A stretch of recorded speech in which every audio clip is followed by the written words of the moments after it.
Renden kay Carlos, may oras pa para iwan ang babaeng sisire sa buhay mo.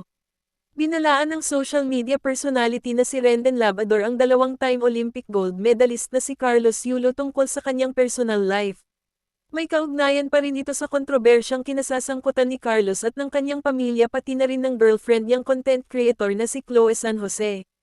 Nagkomento kasi si Renden sa isang social media post kung saan mababasa ang patuloy na pangdededma ng Pinoy champ sa kanyang mga magulang at kapatid. Mas pinipili pa rin daw ng binata ang kanyang jowa na naging sanhi ng sigalot sa pagitan ni Kaloy at ng kanyang mga magulang.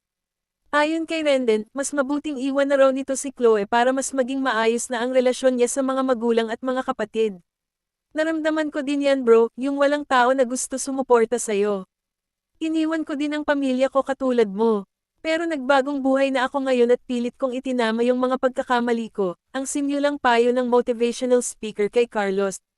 Patuloy pa niya, tandaan mo to bro, balawala ang mga medalya mo kung wala ka namang pamilya. Itapon mo na lang yan kasi hindi bagay sa ugali mo.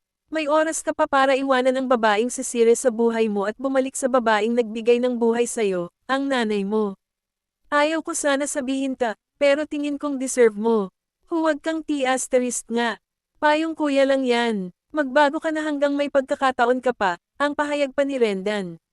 Nirepost din niya ang isang artikulo mula sa isang Facebook account kung saan mababasa ang matapang at diretsahang payo niya kay Carlos. Sabi niya sa caption, maliit ka na nga mayabang ka pa. Dapat humble lang bro. Si Renden Labrador nga nagbago na, ikaw pa kaya? Habang hindi pa huli ang lahat bro. Payong kuya lang ito. Sandamakmak na comments ang ipinost ng mga netizens sa naging pahayag ni Renden hinggil kay Kaloy. Narito ang ilan sa mga komento sa nirepost ni Renden mula sa Burrit Moments page. Yes true sa pagkakataong tamagaling ka sa part na may pagmamahal sa magulang big yes very good. May point dito si Kuya Renden Labrador hindi kasi sa lahat ng panahon nasa itaas tayo kasi yung kasikatan ay nalalaos din, mas mainam talaga na maging humble pa din tayo no matter what man ang ating narating. Mukhang gumaganda na takbo ng isip mo eh. Ipagpatuloy mo yan Renden Labrador. Gusto ko talaga labanan si Yulo ng isa pinarami ng isang basketball kung talagang the best athlete players siya hahalol.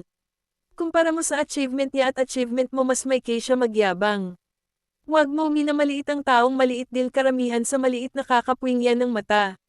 Distigok lang Kaloy. At liis si Kaloy lang inaapakan na tao pra umangat ya ikaw need impang mangbash. Pra dumami ang followers mo.